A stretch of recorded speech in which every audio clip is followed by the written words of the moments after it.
Hey y'all, I just ran out of time in the last video. I want to cover.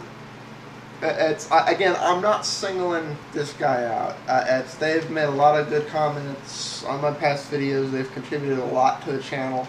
That's not. If anything, they make probably the best point about Linux, which is how many distros do we really need?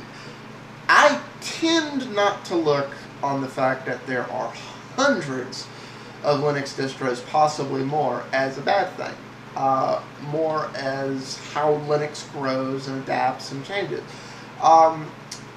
The general mentality of both Microsoft and Apple is, we're going to do this thing, and we're going to do it this one way, and get used to it.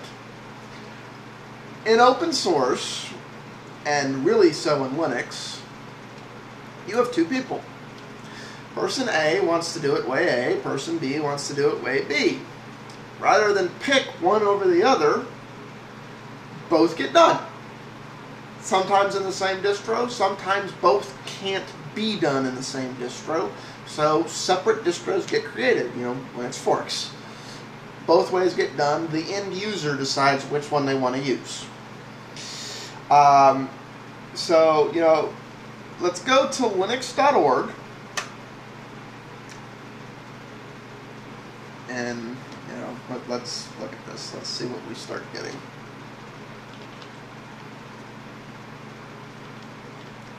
Okay, I was going to do a little experiment here, and I probably shouldn't do this using this function because that won't work too well. I'll just zoom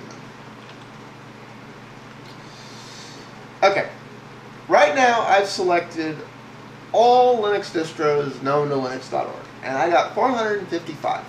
Let's see how rapidly that narrows down as I start to do things. I'm going to pick that my language is English. Now, if you pick a language other than English, if your primary language isn't English, this will whittle down rather quickly. But for purposes of me and most of my viewers speak English, we're going to do English. So let's see how many that gets rid of. Okay, I got rid of dang near 150. We're down to 394. Now let's go ahead and select mainstream general use. Now there's other things you can do here. You can go Debian based if you're really a fan of all software must be free and I only want to support free. If you want to just try Linux and run it in virtualization, there is a select group of Linux operating systems that run in virtualized in Microsoft Windows. Power user personal Slackware, I don't recommend it's not. Of course, if you're going to install this on Xbox or a PSP, there's not very many of those. Same thing with live CDs. Or if you want to do a Fedora core based, which is really better for server than general end user, that's not. But odds are you're looking for something that just wants to run on your desktop, you're new to Linux, you don't really have a clue what you want. So let's go mainstream general public. And let's see how many that gets rid of.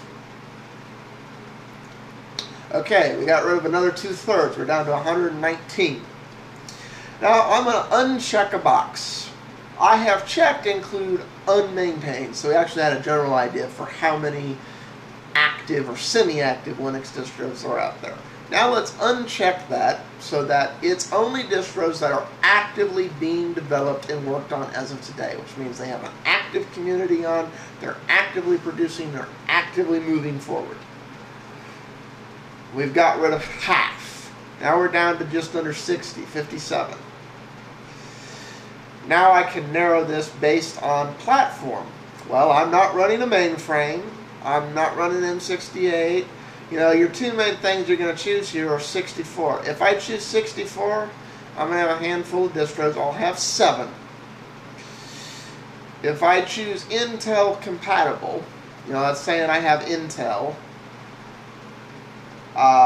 which Intel's being supported more and more because Intel's working with the development of the Linux kernel. That's why USB 3 and all the stuff like that is already supported. We'll go in. I got rid of some. So I got about 55 distros. And if I start reading through here, you see some of those are Debian and Madriva. And then not all of these are free. Red Hat isn't free. There's Slackware, obviously. This is a mainstream power user, so this probably isn't for you. If you start reading through the site, we find SUSE, which is for general public site. So that's one. Turbo Linux is English, Chinese, and Japanese.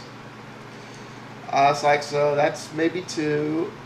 A-Linux, and I honestly recommend you just take a little time to try these. But you'll find most of these are spin-offs. I mean, Linspire is not free, and Linspire, some would argue, really isn't Linux, and it's not that popular. So as you go through this, you'll find most of these are spin-offs of each other, like Xanthos, a Debian-based KDE, and so on and so forth. So there aren't as many flavors of this thing. And honestly, I think there's valid reasons for all 50 of those to be there. And some of those are becoming increasingly less popular. And some of those are just people trying to capitalize on Linux. They don't have a really robust community. They don't, they're very minimalistic distros, so they're not necessarily ones you're going to sign. If you apply the criteria of, does it suit me? Does it do what I want it to do? Does it have an active, ongoing community?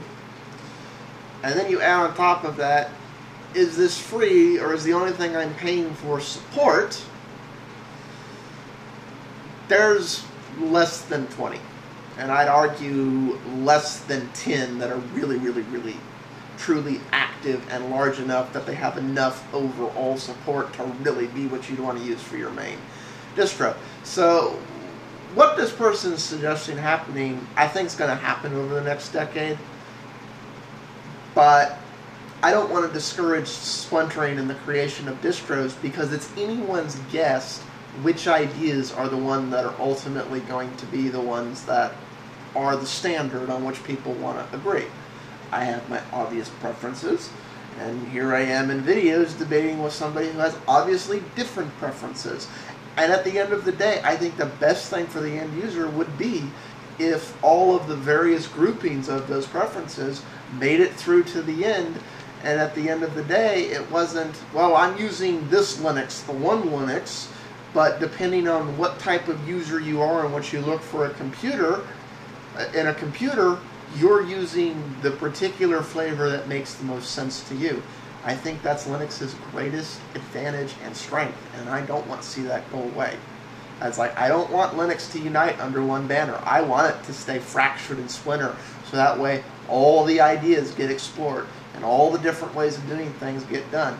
And at the end of the day, we're all benefiting from the same common core, but we're all doing things a little different, so you don't have to adapt to your computer adapts to you. So, that's how I see it, and that's where I'd like it to go. Does anyone agree with me? Or do y'all think I'm full of crap and that the benefits that come with it being splintered like that don't outweigh the benefits of crush everyone else and unite under one banner? If you think we should all unite under one banner, which banner?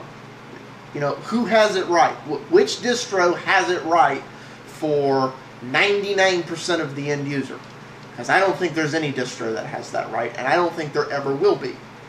Windows is not the perfect computer for everyone. OS X is not the perfect computer for everyone. PC Linux is not the perfect computer for everyone. Ubuntu is not the perfect computer for everyone. Mint is not the perfect. SUSE, they're not the perfect computer for everyone. So I